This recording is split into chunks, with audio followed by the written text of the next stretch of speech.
Let's get into it. Sold Not For Sale podcast. We got Joe Rogan kind of exposing some Israeli propaganda, Israeli government propaganda. Him and Bobby Lee sit down and they're talking about a weird story that Bobby Lee, something weird that he went through when he went on a trip to Israel. So I'm going to actually read what Bobby Lee had to say, what him and his friends were forced to say, but let's hear the story. Then we're going to go into the foreign actors / communists and Marxists who are spearheading these pro-Palestine rallies. I got a bunch of really interesting information there.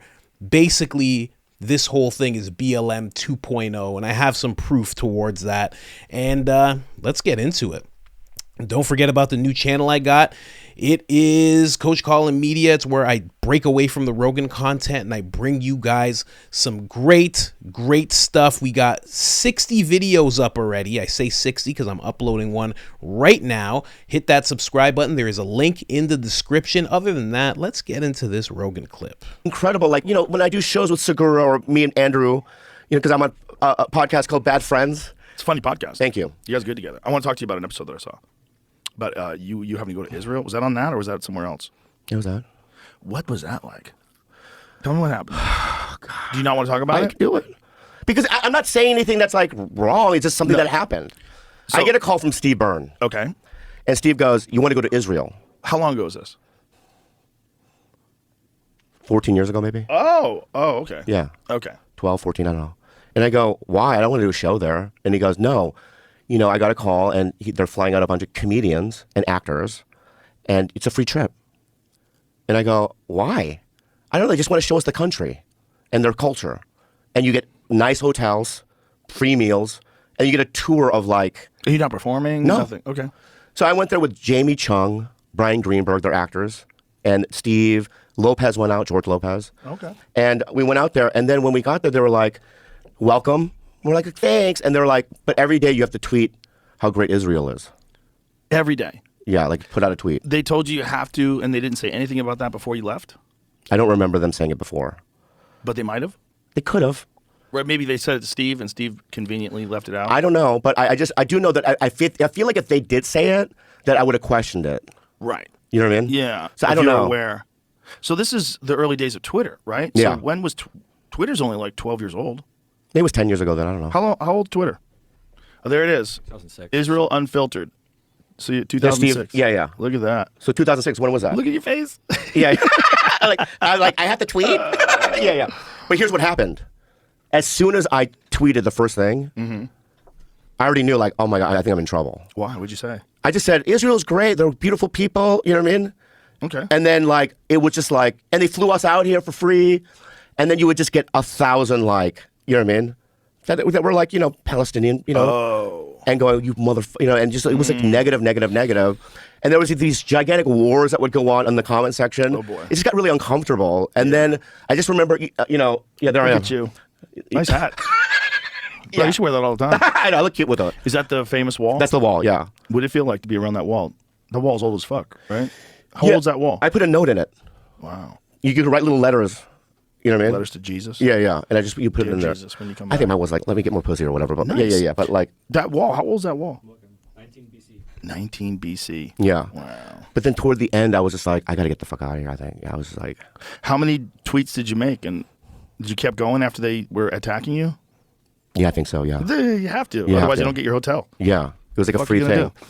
And I didn't know the significance of it until later, almost. Like, you know what I mean? Or the significance, but like what the impact of it, you know? Right. Because I you know, obviously, you know, I mean, obviously I have my opinions about it, you know what I mean? That I'm keeping to myself, but it's like, you know, it's not fully aligned, you know what I mean, with what people think that I should be, you know? You have to be careful because I live in LA and, you know. Oh, I hear you. Yeah. Look, it's a complicated issue. It's so complicated. And it's terrifying. Yeah. It's when you look at the video of when they do an overhead of what Gaza used to look like and what it looks like now, It just, I mean, I don't know, it's just. it's insane. It's fucking insane. So yesterday, it's gonna take over a year to clean up just the rubble. Oh my God. But it's like 25,000 now?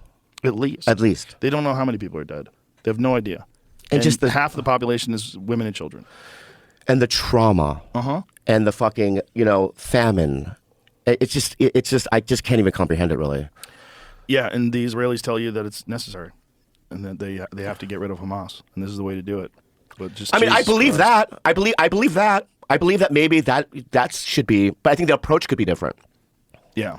Right Well, or no? I don't have any expertise in war. Neither. But I'm horrified that they can just shoot missiles into buildings. And they tell people to get out, but then they bomb the areas where they're going to. I mean, the whole thing's nuts, man. It's nuts, and it's so dangerous. It's so dangerous. These Free Palestine marches that are happening all over the world, those are all organized too, by the way. When you get on social media and you see the Free Palestine people and the pro-Israel people, what percentage of those people are bots? Right. It's not zero. It's not zero. There's a lot of what's getting stirred up, a lot of the hateful things that are being said, a lot of the crazy things that are being said. I guarantee you a lot of that's being instigated by foreign countries. And that's what's scary about social media and the influence it has on people and the way they feel about a particular issue. And that's on top of the horrific nature of the issue itself, both of October 7th, which is undeniably horrific. Horrific. And then this. And then on top of that, you have this open anti-Semitism that we never saw before, where it's just open everywhere. It's wild. It's fucking terrible. It's so scary, man. But it's also an issue that will never be resolved. But it's not just that it'll never be resolved. Like, I never thought it was going to be an issue where the presidents of like major universities were standing in front of Congress and they were justifying people saying death to the Jews, that it wasn't harassment unless it was actionable. I didn't tell you that's insane. Yeah. Like what? And then when the congresswoman was trying to get them to expand on that, do you mean actual genocide? Then it's harassment when they commit actual genocide. yeah. What the fuck are you saying? Yeah. But it's the same thing we were talking about. It's the cult. They're in that leftist cult, and it's not reasonable. It doesn't make any sense. It's all crazy. Oh, and when they were like Osama bin Laden could have been Ryan or whatever, do you remember that fucking trend? Oh, yeah. Fucking insane. Mm-hmm. What are you talking about? And these are people, right, that weren't there. I was That's there. a TikTok thing too, by the way. Yeah. Osama bin Laden. In 2000, right? Or 2001, I was on Mad TV. 9/11 happened. I went to work the next day. Andrew Daly, one of the actors, his cousin was on one of the flights. Oh, Jesus. Right? And I could feel the pain, right? And, you know, we were inundated with the fucking footage. Yeah. And just in the moment, it was fucking horrifying. Yeah. It changed America. 100%. Yeah, 100%. And now people that weren't even around then, kids, which is fine, but now they have these grand ideas about, it's insane. Well, it's also where did Osama bin Laden come from? Well, he came from the CIA funding them, the Mujahideen, to fight against the Soviet Union. They were trained. They were trained by Americans. Yeah, yeah. Look, there's a certain reality to American imperialism. It doesn't do anybody any good to deny it. Yeah, We have yeah. military bases You're right, yeah. everywhere. You're right, yeah. If you were a foreign country and a nationalistic foreign country, of course you'd hate America. Of course you'd hate what we do. I mean, look at what's going on right now with this Ukraine-Russia thing. Look at how much money's being funneled through that. How much insane amounts of money. Yeah. And most of it's like embezzled, right? Who fucking knows? But again, it's not zero. It's not 0%. It's getting embezzled. And the fact that all of a sudden no one wanted to admit that Ukraine had always been a very corrupt country. There's a crazy Twitter exchange between Candace Owens and the New York Times, where Candace Owens was talking about how corrupt Ukraine is. And then the New York Times says to her, like, what evidence do you have that Ukraine is corrupt? She goes, oh, you mean the links from your fucking newspaper? And just from like 2016 and before that, there's all these fucking stories about how corrupt Ukraine is in the New York Times. They didn't even bother looking it up because when you're in the cult says you support Ukraine. Do you want Ukraine to win or do you want Russia to win? Like, what the fuck are you even saying? Yeah. How much do you know about why this thing was instigated in the first place? How much do you know about NATO? About how much they're moving arms closer to the Soviet Union, about how Ukraine joining NATO was always a red flag. Do you know? I don't know. I don't know nothing. Most people that are talking about it don't know either. I don't know. That's actually really true. I heard that right at the beginning about the whole red line and all the rules or agreements that were broken. And then all of a sudden this wave of, you know, the inevitable wave comes where if you talk about any of that, you're spreading disinformation. It's not true and it's conspiracy and forget about that. And this is about democracy. And the next thing you know, it's like people didn't stay tethered to that point. There are certain people who stay tethered to it and they get branded as, you know, Russian assets, like Tucker Carlson. Joe Rogan is one of them. You get branded very oddly just because you stay tethered to that point of, hey, they had some red lines and they weren't supposed to cross them and then they did, but whatever. Anyways, let's get into the topic at hand. This was some. Listen, I'll read the article. Joe Rogan pulled up an article. Took me a little while, but I did find it. You know, I'm Jamie 2.0, or I'm Jamie Jr., let's say. Except I'm not in the CIA. I don't think. I'm pretty sure I'm not. I work way too hard to pay my bills. Anyways, let's just go right here.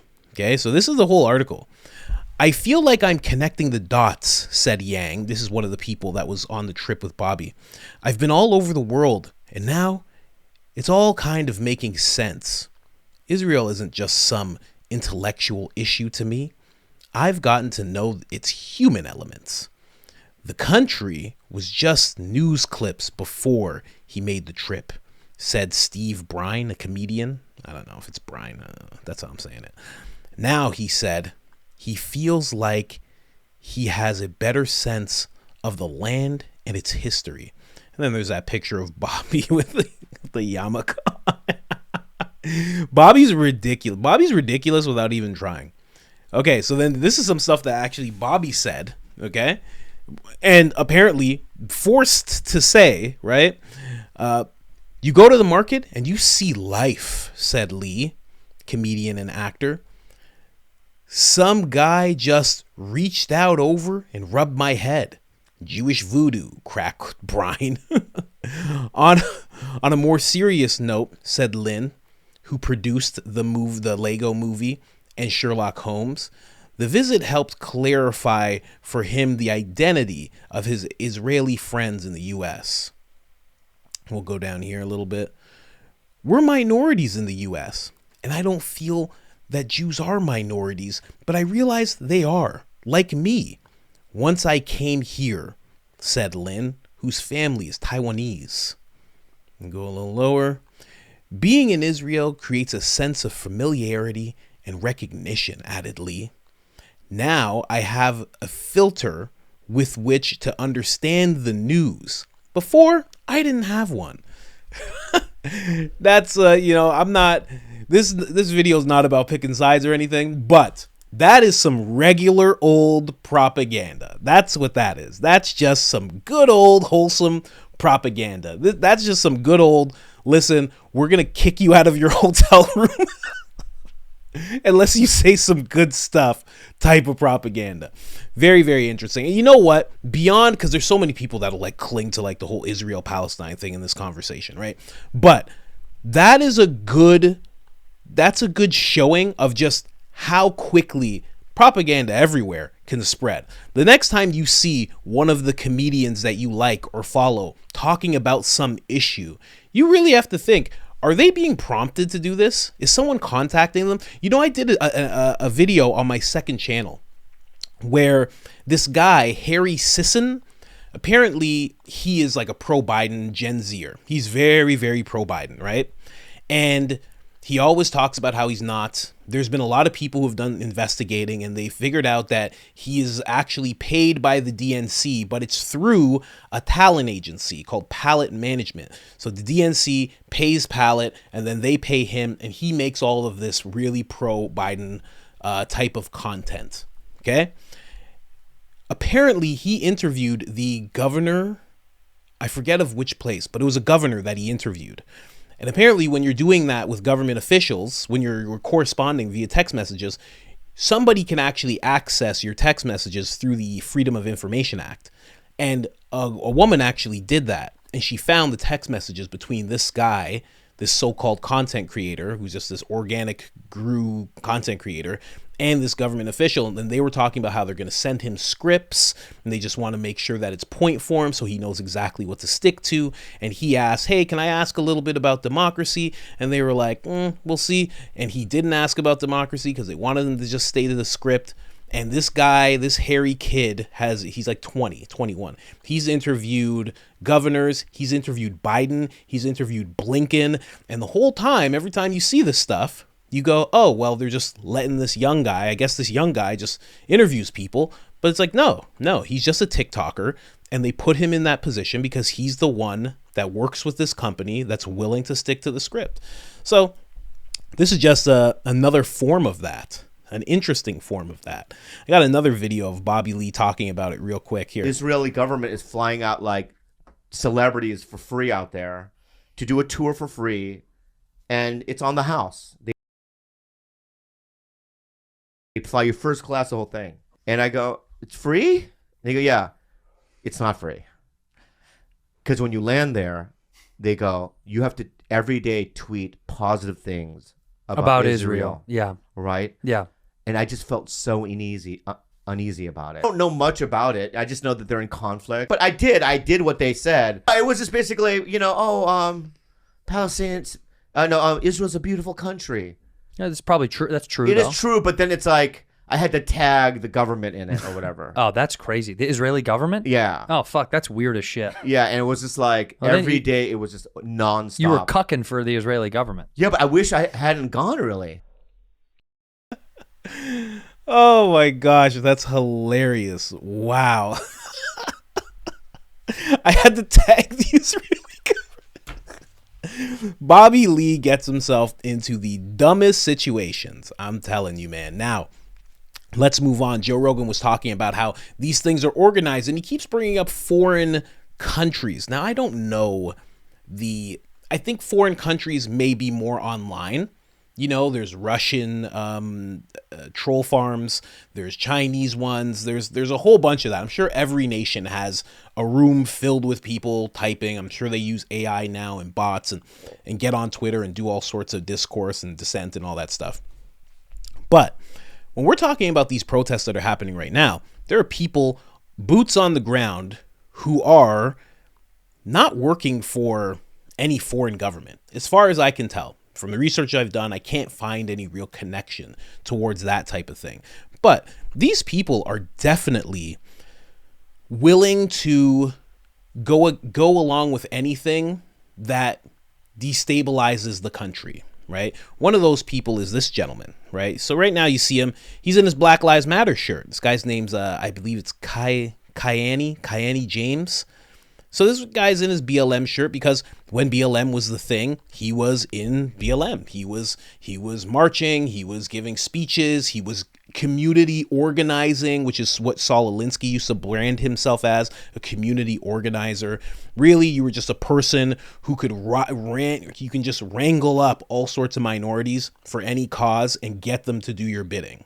That's really what was going on. And usually the bidding was for you to gain more power, or for something like socialism and communism to gain a little steam in the nation. So I have a little speech of this guy talking, and right away I was like, is this guy, well, I found his Instagram first. It says anti-communist, or sorry, it says anti-capitalist, anti-imperialist. So I'm like, okay, so if you're anti-capitalism, imperialism, what are you talking about? You're kind of talking about socialism, things of that nature. He's talking about liberation. So kind of connect the dots. But then I listened to this speech and I heard one word that set it off for me. Listen to this. We are also here to demand that Columbia University divest, disclose, and provide amnesty for all students and faculty who have faced disciplinary action or been fired from the university for participating in pro-Palestinian protests. Until these demands are met, we do not have any plans of leaving. We continue to support our comrades building encampments at schools across the country. Stay strong and remember that we are all here for Palestinian liberation and to put an end to our respective universities' complicity in the Palestinian genocide. Today marks 1 week since our first encampment on the South Lawn, which was brutally dismantled by NYPD at the direction of Columbia University after approximately 34 hours. Our demands are the same. News that the university threatened to call the NYPD and the National Guard on peaceful protesters began to circulate late last night on social media. Shortly after, last night, University President Manu Shafiq sent an email to the Columbia community announcing a midnight deadline for negotiations, writing that she will have to consider alternative options for clearing the West Lawn and if the negotiations aren't successful. The university is negotiating in bad faith. This morning, Columbia University issued a written commitment to engage in further negotiations for at least 48 hours. This is a win for us. Our negotiation team has committed not to participate in a bargaining process so long as the university attempts to extract concessions by police or military force. After forcing students, the majority of whom are Palestinian, Black, Brown, and Jewish students, from marginalized backgrounds to wait in the cold overnight to find out if they would be attacked and arrested by the NYPD or National Guard, early this morning we won the concession that the university will not call law enforcement on our peaceful protest. Negotiations are now able to proceed, although on unstable ground. While we have received written assurances that our encampment will continue, the university continues to make threats in its attempt to stifle students' political speech. It should alarm everyone that a university that has claimed for years to respect and uphold freedom of speech and protest, a democratic principle this country loves and defends, has abandoned that norm and seeks to use police and military violence to crush our peaceful demonstration. These threats are deplorable and antithetical to the principle of good faith negotiations. Columbia University has once again cemented itself in history as a repressive institution that serves politicians and donors before anyone else. We expect the university to stop its fear-mongering tactics and join our student negotiators in good faith. We want to thank students who showed up peacefully late last night. So he's connecting it to even Jewish people, This one's a little edited. I'm very ticked off that I found the edited version. And I guess because it's on his page. I should have found the one that I used yesterday in that episode, because he started calling everybody comrades. He was talking about how the comrades have to come together. And right away I was like, oh my gosh, okay, this guy's a communist, obviously. And please miss me with the whole comrades is a normal thing to call people. Just, I do not want to hear it, and I don't believe you. So he's definitely calling people comrades. Right now they're talking about negotiations. It sounds more like a hostage situation than it does a protest. And their demands can never be met. And this is something that Saul Alinsky has people practice in Rules for Radicals. You have to be unreasonable. You make a bunch of demands. Even if your demands are met, you make more even still. And one of their demands is going to be a ceasefire in Gaza. Steps towards taking a ceasefire by Israel. But that's not going to happen because the deans of the school don't have any power. The governor doesn't have any power. Their mayor doesn't have any power. They don't have the power to do what these people want done. And right now, they're just holding this school hostage. And notice that this guy went from BLM to wearing this thing right here, because these little scarves that they wear, he's wearing it around his head. Or I should say they. He goes by they pronouns. Sorry, bud. I'll call you Bud. Or Mr. James. Relation to LeBron James, I'm sure. I'm kidding. No, he's not. I looked into it right away.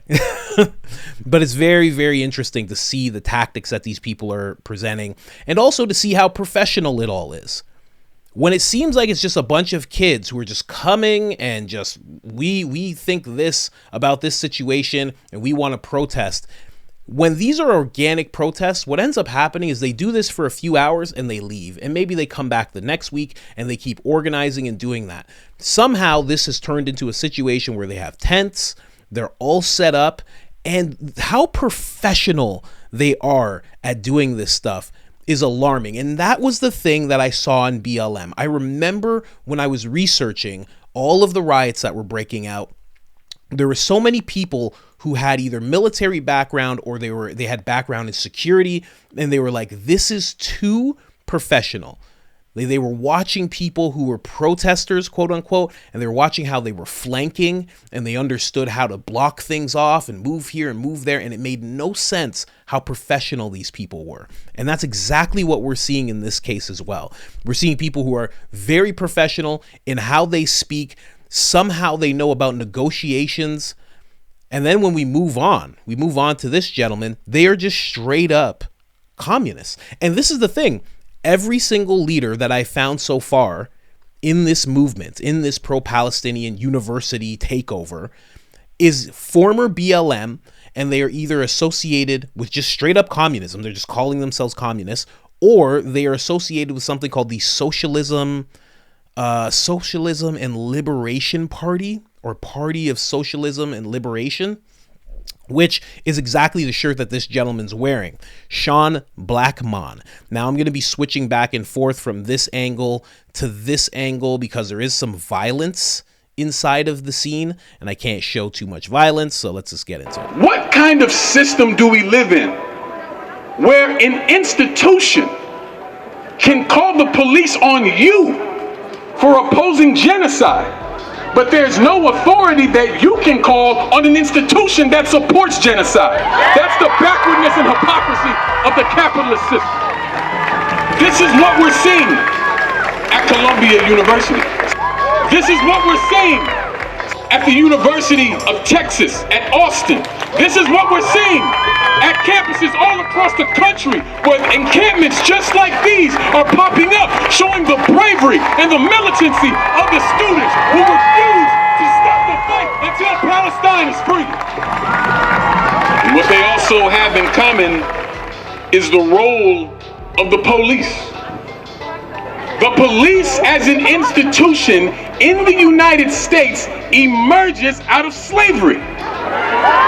The police exists ultimately to protect capital and the capitalist ruling class.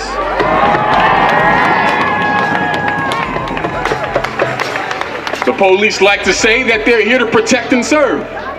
But what they're protecting is the property of the rich, and what they're serving are their interests. They're not protecting and serving us. We will stay in the streets. We will stay in the fight. We will not be cowed.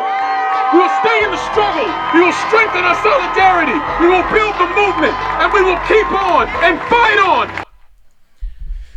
So, this gentleman right here, first off, again, perfect example. What are they talking about? What is actually happening? Okay, remember, Saul Alinsky teaches the thing is never the thing. And this is a perfect example. We're talking about a genocide that's happening in Gaza. We're talking about 30,000 people dying. We're talking about that, and this is their talking points. They want to see this stop. They want a ceasefire. They want the innocent people to stop dying. But what this gentleman gets into is the police have their roots in slavery and a capitalistic system. Those are the things that he focuses on instead of the actual thing that they're all supposedly there for. Because again, the demands that they're making cannot be met by the public officials, the mayor, the deans, all these people. These people can't organize a ceasefire. They cannot impact Israel or Gaza positively or negatively. They can't do it. But what you are seeing as they're on these campuses is a hostage situation of a campus. They're keeping the campus until their demands are met. Their demands can never be met, so they'll continue to keep the campus. They'll continue to lock people out, not let certain people in. They're requesting food and water now as well, but that's for another episode on the other channel. So there's all this stuff going on. What is actually happening? Nothing negative towards Israel, nothing negative towards Gaza, nothing positive for Israel, nothing positive for Gaza. But what it's doing right now is sowing dissent on American soil. That is the direct connection to what BLM was. BLM actually made it so people, let's think about this. They were fighting for black people because they said, and again, wild, it's the same language. They said there was a genocide happening on unarmed black men by the police. The police were killing these men in large numbers, and this needs to stop. And then what ended up happening? They ended up destroying the city blocks, destroying the businesses of the same people they were pretending to protect. And that's exactly what's going to go on right now. We're seeing it. BLM did not serve black people at all. And in fact, the only thing that they did was defund the police. Well, they helped start that initiative. And that is something that 80% of people in those communities either didn't want, period. They did not want defunding the police, or they just wanted the same police presence. In fact, they either wanted more or the same police presence. That's what they wanted. But that's not what they got. Because BLM wasn't after that. And they also raised $100 million. We're seeing this all over again. And it's even the same people. Why don't people understand this? This guy doesn't go to this school, man. This is ridiculous. Every time you see one of these leaders on these campuses, they don't even go to the school. This is crazy. Now, I should say, whatever this guy's name is, Kamani, whatever his name is, he does go to the school. He does go to Columbia, and he has been actually kicked out of Columbia. Not kicked out of the school, but he's not allowed on the premises because he actually threatened the lives of Zionists. He said Jewish people shouldn't exist, or Zionists shouldn't have the right to live. So they ended up saying that was enough of a threat. That was enough of a threat. So very interesting. So then when you go to that guy, that Sean Blackmon, when you go to his page, I'm not making this up. Country rap tunes, which I'm a fan of. I like that as well. And communism. He's just a straight up communist. He's not hiding it at all. He's not remotely hiding it. He's making sure that people actually know. And when did he join? 2020. How about that? How about that? Perfect timing. Because he doesn't care about BLM when he was a part of BLM. What he cares about is bringing in a communist, socialist system. He just wants to see what's happening in America, or what America is right now. He wants to see that fall, and he wants socialism to rise up because he thinks he's going to be one of the people at the top. But what he doesn't realize is he literally has a picture Fidel Castro here meeting with what looks like maybe either Fred Hampton or Huey Newton. I'm not sure which. But he thinks he's going to be one of the people at the top. He's actually going to be one of the radicals that they get rid of, because that's how those systems always work. They send in people like this to sow dissent, and then after they gain control, they get rid of all those people that sowed dissent, because you can't have that. Here's a repost from this exact guy. Oh, jeez, damn it. I was going to say, here's a repost from this guy right here, where he is celebrating... Just so you can see that's a repost from him right there. You see it right up there. Celebrating Lenin's birthday. Like full-blown socialist, full-blown communist. Lenin in the path to revolution. Like this is his listening material. I don't know. And you know what? You know what a wild thing is? Jimmy Dore and I actually got into it on X. Because I'm like, if you think, I'm like, this is about Israel and Palestine the same way BLM was about black people. And he just went into this whole thing. He said a couple of things to me. But I was like, I'm like, these people, you can see it. And he said one thing.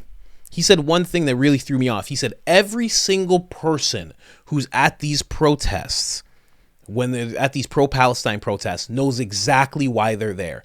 And that's not true. That's not true. I just made an episode about this where the people from trigonometry actually went to protests, asked people why they were there, and they didn't know. And then I showed a clip even independent of what trigonometry was talking about. And there was a girl, and somebody asked her, why are you here? She said, I don't know. I was just told to show up. And then she asked her friend, why are we here? What's actually going on here? Neither of them actually knew. One said, I wish I was more educated. That's it. So the fact that Jimmy can't even see it, I'm just like, I'm like, I don't get it. I don't understand. Here's another quote from this Sean Blackmon person. Somebody said, wake up Americans. Is this what you want for America? Being said at colleges, we must have a revolution so we can have a socialist reconstruction of the United States of America. This is something that he said at another rally. And he is a member of, yes, that's exactly what it's called, the Party for Socialism and Liberation. These people are communists. They've co-opted another movement. That's what they do. They did it with BLM. They're doing it now, and it keeps happening. And that's not to say that there's no one who has a good idea of why they're there, and they're really good faith, and they're being a really good person, and that's why they're there, and they know why they're protesting. It's not to say that nobody's like that, but the people who are at the helm, they have a completely different outcome that they're moving towards. That's why this guy was talking about the police having roots in slavery. right away, again, same as BLM, demonizing the police to the highest extent, and then making it a situation where the police actually have to come. So the same young people who are there with their guards down towards these people, taking in all of their ideologies, those same people are now going to see the police come and start arresting people. And they're going to be like, he was right. The police are the problem. And then it becomes another conversation. How much of the conversation is even about Palestine on these campuses? They're talking about food and water. They're talking about one woman was talking about humanitarian aid. She's a protester. She's a student. She's like, I want humanitarian aid. She's like, I want food and water. They're blocking people out. They're not letting Jewish people in, which is like crazy. Like, protest all you want, but like let people, you know what I mean? But it's the same. And again, another thing that's exactly the same. How many times have we seen when it was a bunch of black people and they'd be like, this is not a white space. Can't have white people in this space. And you're like, wow, that's crazy. Well, it's the same thing again. These people co-opt movements. They do it so easily. I mean, look at this. This is exactly the same as before. Look at what this woman's doing. Somebody's trying to do what to a statue? They're trying to spray graffiti on a statue.